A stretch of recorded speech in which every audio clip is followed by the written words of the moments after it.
for your informative presentation. Now it's the time for another speaker, Mr. Niket Mehta.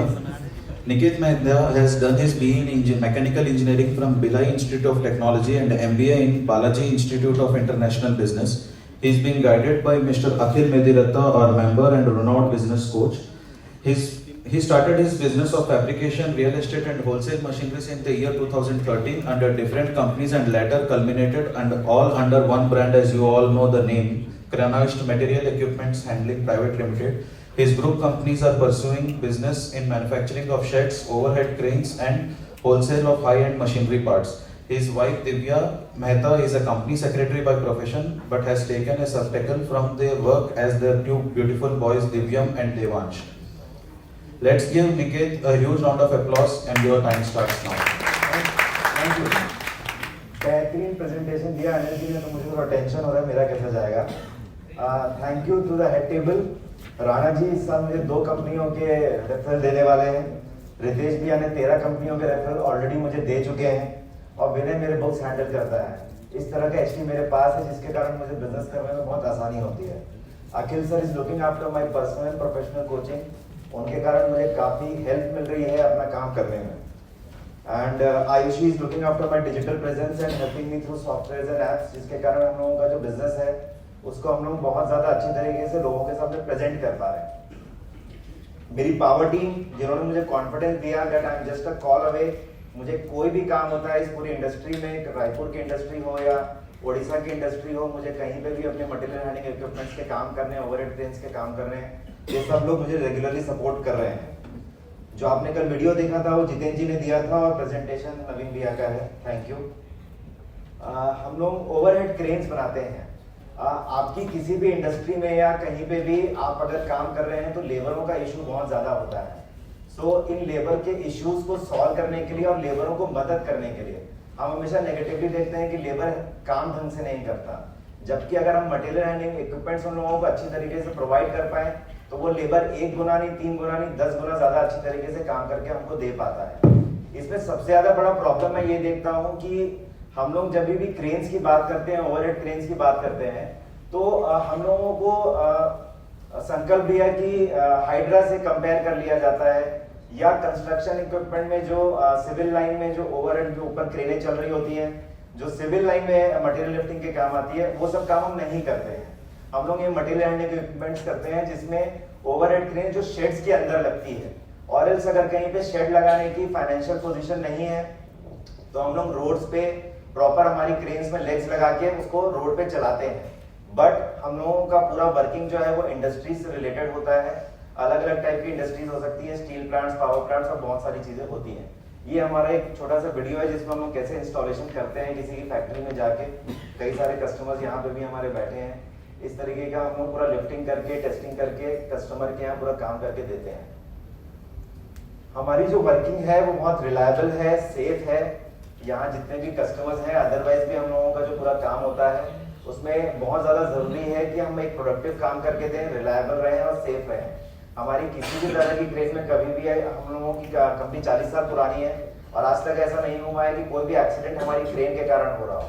ये बहुत हमारे लिए important होता है कि किसी भी तरह का एक्सीडेंट इंडस्ट्रियल एरिया में ना हो। एनुअल मेंटेनेंस कॉन्ट्रैक्ट्स देते हैं हम लोग, क्योंकि हम लोग की जो क्रेन है वो तकरीबन 1 टन से लेके 50 टन तक की लिफ्टिंग करती है। इस लिफ्टिंग को करने के लिए बहुत ज्यादा जरूरी है कि ये मेंटेनेंस फ्री रहे। मेंटेनेंस फ्री क्रेन्स मेंटेन करने के लिए साल भर का हम कॉन्ट्रैक्ट लेते हैं। इन कॉन्ट्रैक्ट्स में हर 3 महीने में ओवरहॉलिंग और वो सब चीजें करना, ताकि कि आपकी जो वर्किंग है वो लेबर को बिल्कुल भी परेशानी ना हो, ओनर्स को परेशानी ना हो और लिफ्टिंग का काम हमेशा चलता रहे। जो कस्टम मेड क्रेन्स बनाते हैं टेक्निकली हम, हमारा कोई ऐसा प्रोडक्ट ऐसा नहीं है कि हमने बना के रख लिया और वो बिक जाएगा। जैसा शेड होता है, जैसा कस्टमर का रिक्वायरमेंट होता है, उनकी लिफ्टिंग कैपेसिटीज अलग होती हैं, उनकी रिक्वायरमेंट्स अलग होती हैं और उनकी इंडस्ट्री में अलग अलग तरह की क्रेनें लगती हैं जो मैं आपको आगे बताने वाला हूँ।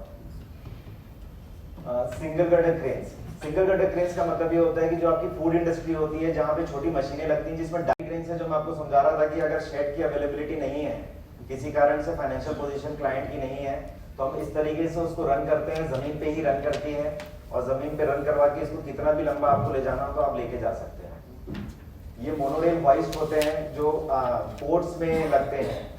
नॉर्मली पोर्ट्स में क्या होता है कि एक स्पेसिफिक लोकेशन होता है जहाँ गाड़ी आती है और उसको वहाँ से अनलोड करना रहता है, तो उन पोर्ट्स में स्पेसिफिकली हम लोग इन चीज़ों को यूज़ करते हैं। ये जिप क्रेन्स हैं, आप देख रहे हैं नीचे फोटो में।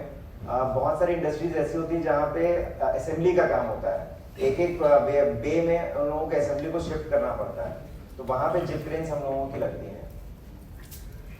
कस्टम क्रेन्स होती हैं जो सिद्धार्थ भैया के यहाँ लगी हुई है। ये ऑक्सिलरी क्रेन्स होती हैं जिसमें एक ही क्रेन में दो हुक की जरूरत पड़ती है, कभी 2 हुक कभी 3 हुक, अलग अलग इन लोगों की रिक्वायरमेंट होती है कि हमको मटेरियल को किस तरीके से उठाना है, सिर्फ उठाना है या टिल्ट करना है, टिल्ट करके पेंटिंग करना है, बहुत सारे काम हो सकते हैं उसमें। हमारे क्लाइंट्स में सिद्धार्थ इंडस्ट्रीज, जीवन इंडस्ट्रीज और बंसल मेटालिक्स हैं। इनमें मैं चाहूंगा कि सिद्धार्थ भैया और प्रमोद भैया अगर आप खड़े होकर मुझे थोड़ा बता पाए, सिद्धार्थ भैया, कि आपने हमसे जब क्रेन ली तो आपका मेजर रीजन क्या था, आप हमसे क्रेन क्यों लेना चाहते थे? बेसिकली ये होता है कि जिन चीजों को आप हाथ से मूव नहीं कर सकते हो या लिफ्ट नहीं कर सकते हो, उनके लिए आपको क्रेन लगेगी। तो मेरे लिए चैलेंज ये था कि अगर मैं फैक्ट्री में ईओटी जो क्रेन अगर नहीं लगवाता तो मुझे कोई भी किसी का मटेरियल डिस्पैच करना है तो बाहर से हाइड्रा बुलाना पड़ता है बार बार, और मे भी बहुत बार ऐसा होता है कि हाइड्रा अगर नहीं मिली तो पता चला गाड़ी आ गई लेकिन लोडिंग नहीं हो सकता। तो बेसिकली ईओटी से ये हो गया कि अभी मुझे बाहर किसी पर डिपेंड नहीं रहना पड़ता है, जो भी लिफ्टिंग या डिस्पैच करना है तो ईओटी क्रेन अवेलेबल है एनी टाइम मेरे लिए।